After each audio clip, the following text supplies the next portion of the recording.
Hello दोस्तों, कैसे हैं आप लोग। आशा करता हूं आप लोग बहुत अच्छे होंगे। देखिए, आज हम लोगों का जो टॉपिक है, बिहार की जो शिक्षा व्यवस्था है, इस पर आज हम लोग बात करेंगे कि बिहार की शिक्षा व्यवस्था जो है ये इतनी पिछड़ी हुई क्यों है, और इसको सरकार ने जो है इस तरह से बना दिया है कि अब इससे पार पाना जो है बहुत मुश्किल हो रहा है। तो आज देखते हैं इस बात को कि अभी जो स्थिति चल रही है, जिसमें कि जो अभी एक बच्चा बहुत ज़्यादा वायरल हो रहा है, सोनू कुमार। आज उसने जो है बिहार की शिक्षा व्यवस्था को पूरी तरह से पोल खोल कर रख दिया है। और आज जो है कई दिनों से उसका जो है लगातार मीडिया ट्रायल हो रहा है। खैर, अब उसे छोड़ देना चाहिए, बच्चे को आराम से अब एडमिशन करा के उसको पढ़ने देना चाहिए। फिलहाल अब समझते हैं कि बिहार में ऐसे बहुत सारे सोनू होंगे, लाखों करोड़ों सोनू होंगे, जो बिहार की इस बदहाल शिक्षा व्यवस्था से जो है वो त्रस्त हो चुके हैं। उनका भविष्य जो है बर्बाद हो चुका है और कईयों का बर्बाद होने वाला है। और इसमें योगदान जो है किसका है? सरकार का है, समाज का है, अफसर का है, या फिर इस लचर सिस्टम को जो है कैसे सुधारा जाएगा? तो देखते हैं कि इस चीज़ों को जो है सरकार ने कैसे बर्बाद कर दिया है।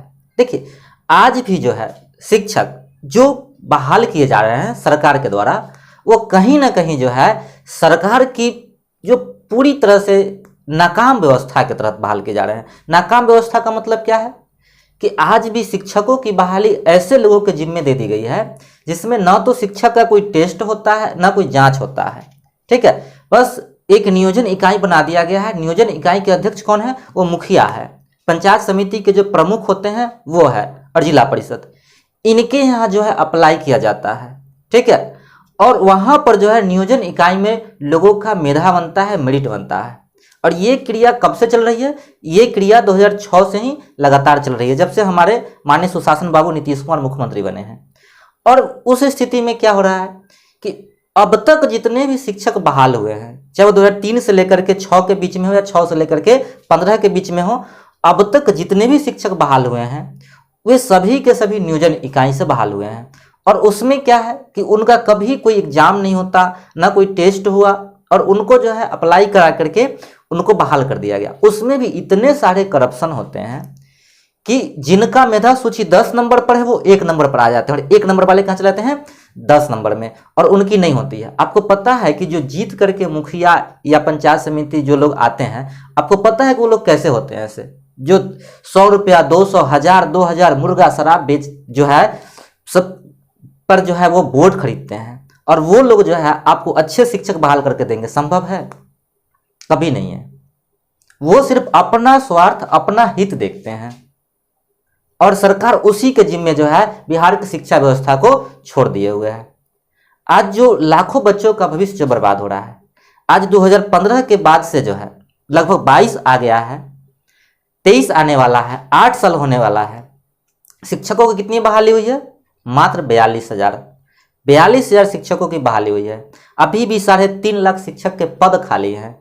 और जो लोग शिक्षक बनना चाहते हैं, जिनमें मेधा है कि वह शिक्षक बन करके वह अपने राष्ट्र में योगदान दे सकते हैं, वो लोग घूम रहे हैं। उन लोगों को मौका ही नहीं मिलता।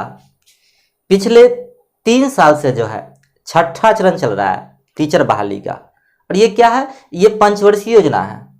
इसमें कभी भी जो है 1, 2, 3, 4 ऐसे ऐसे करके जो है ये क्रिया साल दर साल बढ़ती रहती है। और सरकार सिर्फ अपने वोट के लिए काम करती है, ना कि उनका उद्देश्य होता है बच्चों को और समाज को शिक्षित करना।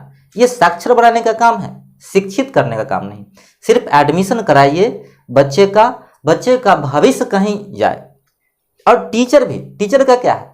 टीचर तो बहाल हो गए। क्या वो गए थे? आपको चुनना था कि हमको अच्छे टीचर की आवश्यकता है, हम अच्छे टीचर बहाल करें, अच्छे टीचर को सरकारी स्कूल में भेजें। लेकिन आपने सिस्टम ही ऐसा बनाया कि आप अच्छे शिक्षक नहीं चुन सकते हैं। जिस सिस्टम के तहत आप शिक्षक की बहाली कर रहे हैं, उसमें कतई आपको बढ़िया शिक्षक नहीं मिलेगा। अभी के समय में सारे शिक्षक खराब नहीं होते हैं, कुछ ऐसे हैं और अधिकतर ऐसे हैं जो बिल्कुल भी वो शिक्षक के दायरे में नहीं आते हैं।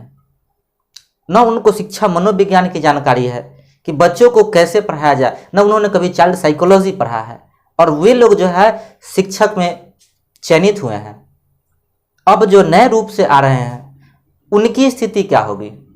और आज भी परिस्थिति क्या है कि टीचर की बहाली जो है उसी ढंग से हो रही है जैसे आज से 15 साल 20 साल पहले होती थी। आप जाइए वहाँ मुखिया जी के यहाँ अप्लाई कीजिए, नियोजन इकाई जिसको कहा जाता है, और वहाँ जाकर के आपकी मेधा बनेगी। और वहाँ पर क्या होता है, करप्शन होता है, 5 लाख 10 लाख 15 लाख बोली लगता है। और आपके पास है तो जाइए टीचर बनिए, ये सच्चाई है, कड़वी सच्चाई है, नहीं तो आप घर आइए, आपकी होने वाली नहीं है। मेधा से क्या फर्क पड़ता है, सरकार को कभी भी क्वालिटी टीचर की आवश्यकता ही नहीं पड़ती, उन्हें क्वांटिटी से मतलब है। सिर्फ क्वांटिटी चाहिए कि हमने इतने शिक्षक बहाल किए, हमने इतने भवन बनवाए, इतने बेंच बनवाए, इतने डेस्क बनवाए, और जितने भी है।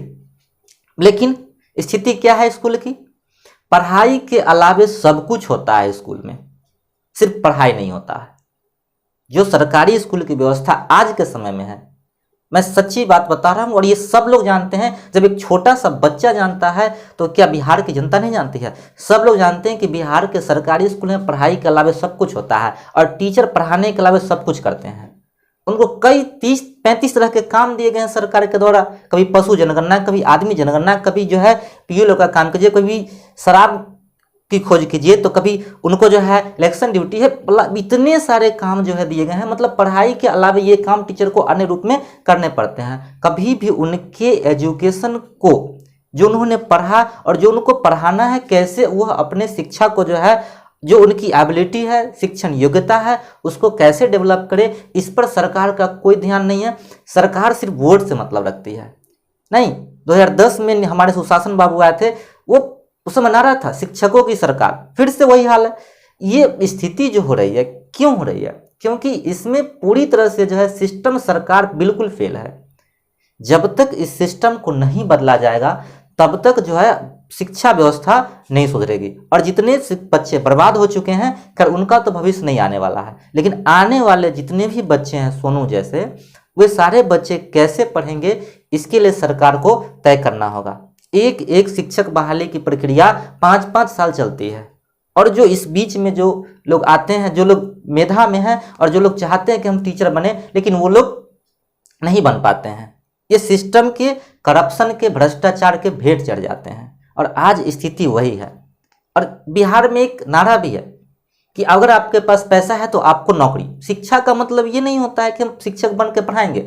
शिक्षक का मतलब अब हो गया कि हमको नौकरी चाहिए, नौकरी चाहिए, सरकारी नौकरी हो गया। उसके बाद जो है हम स्कूल में जाकर के क्या करेंगे, बस वहीं पर बैठेंगे, क्योंकि सरकार भी नहीं चाहती है कि हमारा समाज शिक्षित हो। कभी भी आप नहीं देखे होंगे कि कोई भी मंत्री, आज हमारे माननीय विजय कुमार मंत्री जो है, ये शिक्षा मंत्री है विजय कुमार चौधरी, उनकी स्थिति क्या है, उनको शिक्षा का ABCD भी नहीं पता है।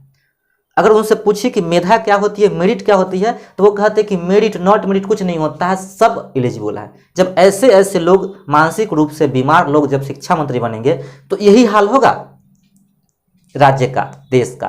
और समझ सकते हैं कि ऐसे ही स्थिति उत्पन्न होगी बिहार में।